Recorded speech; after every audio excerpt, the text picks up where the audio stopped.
जय जगन्नाथ सांग मैंने आपण मैंने केमती अच्छा आशा करुच्ची कि आपण मैंने बहुत भलरे थे।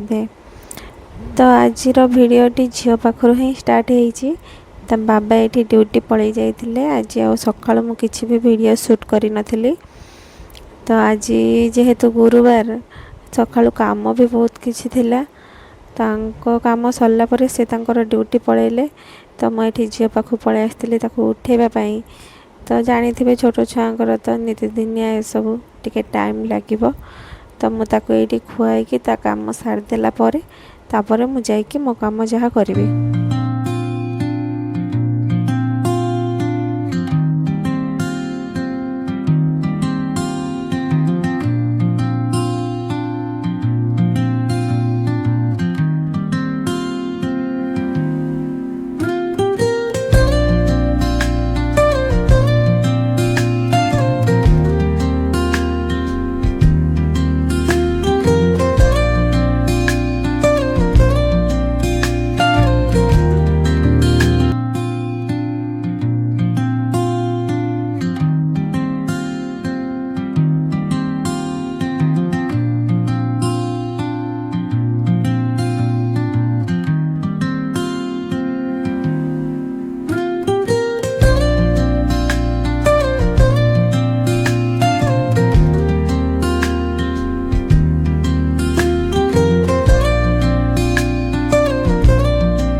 सांग मैंने ये मो पोछा लगेवा को पड़े आसी जेहेतु गुरुवार थिला। तो मु बुधवार दिन लगे नी कहीं मत टे टाइम है बहुत व्यस्त थी सका को रखीदे। तो सका को रख माने ना आहुरी प्रोब्लेम। तो कौन कर टाइम है झील को ये मो झीर सब कम सारी देकी बसई देकी पलि आसली से खेलुला। तो ये पोछा लगे देकी जहाँ मोर सकाळ काम सब करदेवी। आ वीडियो तो मुझे आज बेसी शूट कर पारिनी व्यस्त टिके।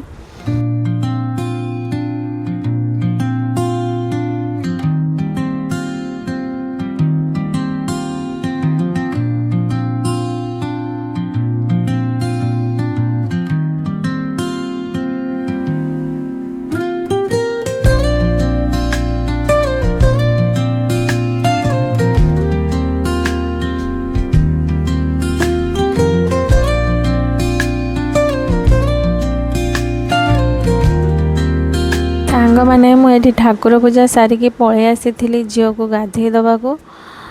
तो ताको गाधे देकी रेडी कर देकी खुईदबा को पड़ो कहीं सी बहुत टाइम नहीं खावाई टिके जल्दी खुआइले मत टिके टाइम मिल जाए।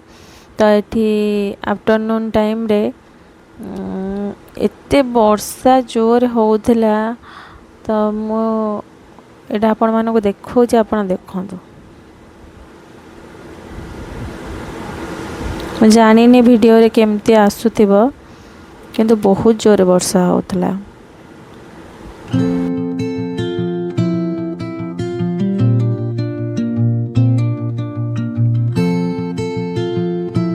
इवनिंग टाइम रे मो पलि आसती टिके मालपुआ छाणीबा पाई। तो हजबैंड को बहुत पसंद मालपुआ मते पसंद एते नुए किंतु मो खाए। ये ड्यूटी रू सी आसला टिके टिफिन जहाँ से करती। तो मुझे भाविली चल आज गोटे किसी मीठा जिनस बनईदबा तांको मन भी खुशी हो। तो मुझे बनई दूची मालपुआ भाभी किसी छणा छणी करी तापर कहली नाई थाऊ छाणीबा अपेक्षा तांको जेहेतु मीठा बहुत पसंद झील को भी मीठा बहुत पसंद मत किंतु सत कथा मीठा एते टिके भल लगे किंतु मु खाए।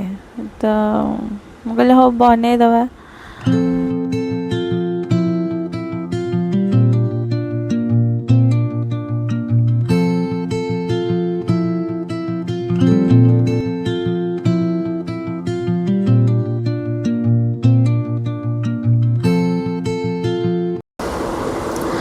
ସାଙ୍ଗମାନେ ଜୟ ଜଗନ୍ନାଥ। ତ ଆପଣମାନେ କେମିତି ଅଛନ୍ତି? ଆଶା କରୁଛି କି ଆପଣମାନେ ବହୁତ ଭଲରେ ଥିବେ। ଆଜିର ଦିନଟି ବି ଆପଣଙ୍କର ବହୁତ ଭଲରେ କଟିଥିବ। ତ ଆପଣମାନେ ଦେଖିପାରୁଥିବେ ଏଠି ମୁଁ ନେଇ ଆସିଛି କିଛି କପଡ଼ା, ଯେଉଁଟାକି ଛୁଆର ଭାଙ୍ଗିବା ପାଇଁ ଭାଙ୍ଗି ଦେଇଥିଲି, ଆଉ କିଛି ଭାଙ୍ଗି ଦେଇଥିଲି। ତ ଆମମାନଙ୍କର ଛୁଆର ବି କିଛିଟା ଭାଙ୍ଗି ଦେଇଥିଲି, କିନ୍ତୁ ଆଉ କିଛିଟା ରହିଯାଇଛି। ଭାଙ୍ଗିବା ଭିତରେ ମୁଁ ଭାବିଲି କି ଆପଣଙ୍କ ସହିତ ଟିକେ କଥା ହେଇଯିବି, କାହିଁକିନା ମୁଁ ତ ମୋ ବ୍ଲଗ୍ରେ ଖାଲି ଭଏସ୍ ହିଁ ଆଡ଼୍ କରୁଛି। ପରେ ସୁଟ୍ ବେଳେ ମୁଁ କିଛି ବି ଭଏସ୍ ଦେଉନାହିଁ, କାହିଁକିନା କାମ ଗୁଡ଼ାକ ଏତେ ତରବରରେ ହେଉଛି। ମୁଁ ଖାଲି କ୍ୟାମେରାଟା ଅନ୍ କରିକି ରଖିଦେଉଛି, ସେତେବେଳେ ମୋତେ ଭଏସ୍ ଦେବାଟା ପସିବୁଲ୍ ଲାଗୁନାହିଁ। ଟ୍ରାଏ କରିବି ଆଗକୁ ଭଏସ୍ ଦେଇକି ଭିଡ଼ିଓ କରିବା ପାଇଁ। ତ ଏବେ ତ ଲେଟ୍ ହେଇଗଲାଣି, ଆପଣମାନଙ୍କର ଡିନର୍ ବି ସରିସାରିବଣି। ତ ଏଗୁଡ଼ାକ ଭାଙ୍ଗିକି ରଖିଦେଲେ ମୋ କାମଟା ବି ସରିଯିବ। କିନ୍ତୁ ସାଙ୍ଗମାନେ ଗୋଟେ କଥା, ଯେମିତିକି ସଫା ଅବଶ୍ୟ ମେସିନ୍ରେ ହେଇଯାଉଛି, ଏଇଟା ମୁଁ ମାନୁଛି, କିନ୍ତୁ ଭାଙ୍ଗିବାଟା ଟିକେ କଷ୍ଟ ଲାଗେନି? ମୋତେ ତ କଷ୍ଟ ଲାଗେ, ସତ କଥା। ମୋତେ ଭାଙ୍ଗିବାଟା କାହିଁକି କଷ୍ଟ ଲାଗେ, ଆଉ ମୋ ଦ୍ୱାରା ହୁଏନି ବି। ମୁଁ ଯେତେ ଭଲସେ ବି ଭାଙ୍ଗିଲେ ହବନି, ନିହାତି କେଉଁଠି ଖସି ଯାଉଥିବ, ତ ଭାଙ୍ଗି ହୁଏନି ଭଲସେ। ଆଉ ଆଜି ତ ଏପଟେ ନା ବହୁତ ଜୋର ବର୍ଷା ହେଇଛି। ବୋଧେ 4ଟା 4:30 ହେବ। ପୁରା ମୋତେ ଲାଗିଲା କି ଯେମିତି ରାତି ହେଇଗଲା, ଏତେ ଜୋର ବର୍ଷା ଆସିଲା। ପବନ ବି ସେମିତି ହେଇଗଲା, ବର୍ଷା ବି ଜୋର ହେଇଛି। ଆପଣଙ୍କ ସେପଟେ ବର୍ଷା ହେଇଛି କି ନାହିଁ ମୋତେ ନିହାତି କମେଣ୍ଟ ମାଧ୍ୟମରେ କହିବେ। ତ ବର୍ଷା ଦିନେ ନା କପଡ଼ା ଶୁଖିବା ପାଇଁ ଏତେ ପ୍ରୋବ୍ଲେମ୍, ମାନେ ଯେଉଁଟା ମେସିନ୍ରେ ମାନେ ସଫା ହେଇଯାଉଛି ସେ ତ ଶୁଖିଯାଉଛି, ସେ ହାଲକା ଆଉ ଟିକେ ରହୁଛି, ଯାହା ସେ ପବନ ବାଜିଲେ ବି ଶୁଖିଯିବ। ବାକି ଯେଉଁଗୁଡ଼ାକ ହାତ ଧୁଆ କପଡ଼ା ରହୁଛି, ତ ସେଇଗୁଡ଼ାକ ନା ଶୁଖୁନି ତ ଶୁଖୁନି, ତା ସ୍ମେଲ୍ ଆପଣମାନେ ତ ଜାଣିଥିବେ। ଯଦି କମ୍ଫର୍ଟ ଟିକେ ପଡ଼ୁଛି, ବାସୁଛି, ହେଲେ ବି ଭଲ ଲାଗୁନି, ଯେମିତି ଖରାଦିନେ ପୋକୋ ଶୁଖିଯାଇଥିବ। କ'ଣ କରିବା, ଋତୁ ତ ପରିବର୍ତ୍ତନ ହେବ ନା। ତ ଋତୁ ସହିତ ବି ଆମକୁ ଚାଲିବାକୁ ପଡ଼ିବ। ଆଉ ଋତୁ ଯଦି ପରିବର୍ତ୍ତନ ନ ହେବ ତ ଆମେମାନେ ବଞ୍ଚିବା ପୁଣି କେମିତି? ଚାଷ ହେବ କେମିତି? ଆମେ ଖାଇବା କ'ଣ? ତ ଏଇସବୁ ଖରାଦିନେ ଯେତେବେଳେ ବହୁତ ଜୋରରେ ଗରମ ହୁଏ, ତ ମାଇଣ୍ଡରେ ଆସେ କାସ୍ ବର୍ଷା ହୋଇଥାନ୍ତା କି ଟିକେ, କି ବର୍ଷା ଦିନେ ଭଲ ଲାଗେ। କେଉଁମାନଙ୍କୁ ବର୍ଷା ଦିନ ଭଲ ଲାଗେ, କେଉଁମାନଙ୍କୁ ଶୀତ ଦିନ ଭଲ ଲାଗେ, ତ ଏଇମାନେ କୁହନ୍ତି। ତ ଯେମିତି ବର୍ଷା ଦିନ ଆସିଯିବ, ଏଇଟା ଭଲ ଲାଗୁନି, ଟିକେ ଖରା ପଡ଼ନ୍ତା କି, ଖରାଦିନ ଭଲ ହେଉଥିଲା। ସେମିତି ଶୀତ ଆସିଲେ ଶୀତ ଦିନଟାରେ ବି ସେମିତି ମଣିଷ ଖରା ହିଁ ଖୋଜିବ। ତ ଉଭୟ ଦରକାର, ଆଉ ସିଜନ୍ ବି ପରିବର୍ତ୍ତନ ହେବ, କ'ଣ କରିବା।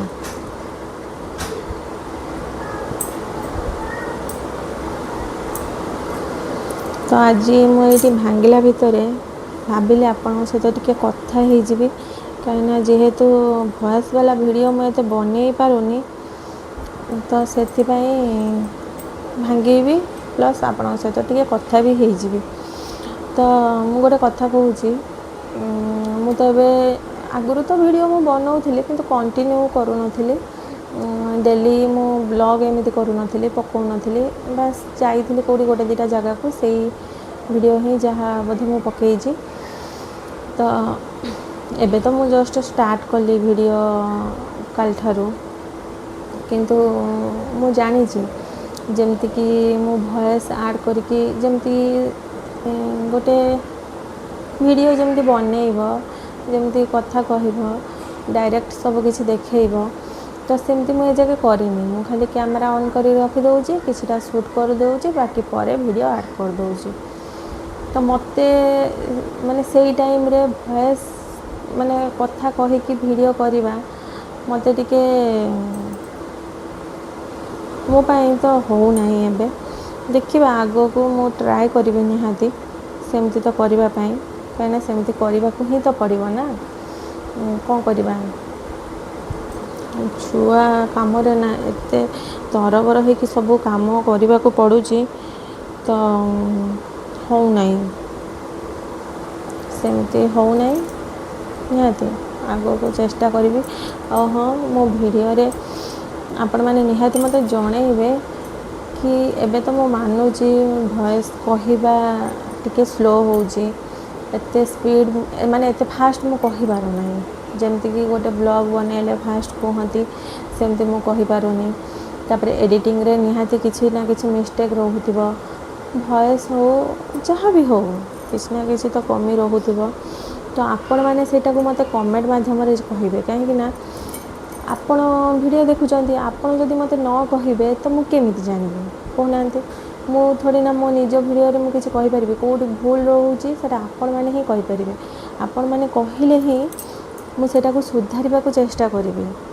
ତ ଆପଣମାନେ ଗାଇଡ଼ କରିବେନି ତ କିଏ କରିବ କହୁନାହାନ୍ତି। ତ ସେଇଭଳିଆ ନିହାତି ମୋତେ କହିବେ, ମୋତେ ଜଣେଇବେ।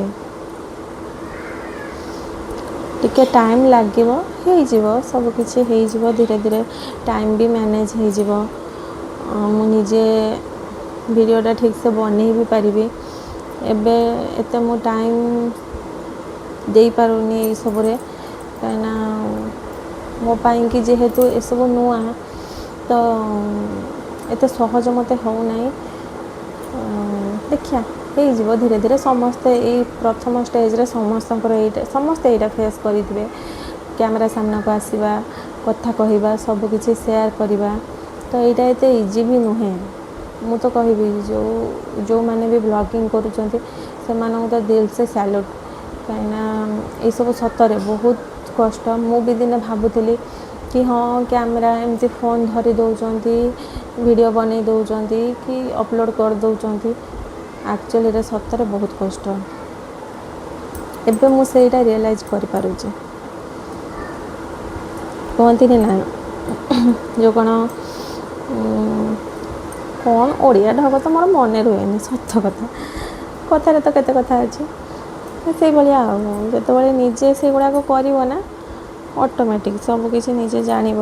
କୌଣସି କାମ ଆଜିକା ଡେଟ୍ରେ ସାଙ୍ଗମାନେ, କୌଣସି ବି କାମ, ମୁଁ ତ କାହାକୁ ଏଠି କହିବିନି କି ଗୋଟେ ଲେଡ଼ିଜ୍ ବହୁତ କାମ କରୁଛି, ଗୋଟେ ଜେଣ୍ଟସ୍ କରୁନାହିଁ।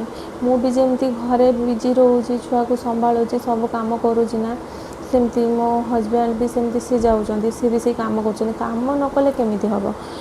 ଆଜିକାଲି ଡେଟ୍ରେ କହିବାନି ଯେ କିଏ ଆ କାମ ସହଜ କି ତା କାମ ସହଜ, କାହାର ବି କାମ ସହଜ ନୁହେଁ। ଛୋଟ କାମଟେ ହେଉ ନା, କାମ ତ କାମ ନା।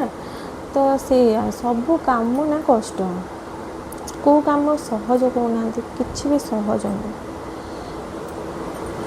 ବଞ୍ଚିବା ପାଇଁ ନା ଲୋକ ବହୁତ କଷ୍ଟ କରୁଛନ୍ତି, ବହୁତ ଷ୍ଟ୍ରଗଲ୍ କରୁଛନ୍ତି। କାହା ଲାଇଫ୍ରେ ସମସ୍ତେ ତ ଉପରୁ ବହୁତ ଭଲ କୁହନ୍ତି, ଭଲ ଦେଖେଇବାକୁ ଚେଷ୍ଟା କରନ୍ତି, କିନ୍ତୁ ଆକ୍ଚୁଆଲିରେ କ'ଣ ଲାଇଫ୍ରେ ସେୟା ଥାଏ? ଯେତେ ଧନ ସମ୍ପତ୍ତି, ଟଙ୍କା ଗଦା ଉପରେ ବି ବସିଥାନ୍ତୁ ମଣିଷ, କିନ୍ତୁ ସମସ୍ତଙ୍କ ଲାଇଫ୍ରେ, ସମସ୍ତଙ୍କ ଘରେ ନିହାତି କିଛି ନା, ଛୋଟ ହେଉ, ମୁଁ କହୁନାହିଁ ଯେ ବେଶୀ ବଡ଼ ବୋଲି, ଛୋଟ ହେଉ ଯାହା ବି ହେଉ, ପ୍ରୋବ୍ଲେମ୍ ତ ଲାଗି ରହିଥାଏ ନା। ତ ସେଇଭଳିଆ ମୁଁ କଥା କହି କହି ବହୁତ କଥା କହିଦେଲେଣି, ଆଉ ନାହିଁ ଏତିକି କଥା। ଆଉ ଆପଣଙ୍କୁ ମୁଁ ଗୋଟେ କଥା କହୁଛି, ଯଦି ଆପଣଙ୍କୁ ମୋ ଭିଡ଼ିଓ ଭଲ ଲାଗୁଥାଏ ପ୍ଲିଜ୍ ସବସ୍କ୍ରାଇବ୍ କରିବେ। ଆଉ କମେଣ୍ଟ ମାଧ୍ୟମରେ ମୁଁ ଯେଉଁ କଥା କହିଲି ମୋତେ ନିହାତି ଜଣେଇବେ। ତ ଦେଖା ହେବ ଆଉ ଗୋଟେ ଫ୍ରେଶ୍ ବାଲା ବ୍ଲଗ୍ରେ। ରହିଲି, ଜୟ ଜଗନ୍ନାଥ। ତ ମୁଁ ଆପଣଙ୍କୁ ନା ଆଉ ଗୋଟେ ଭିଉ ଦେଖାଉଛି।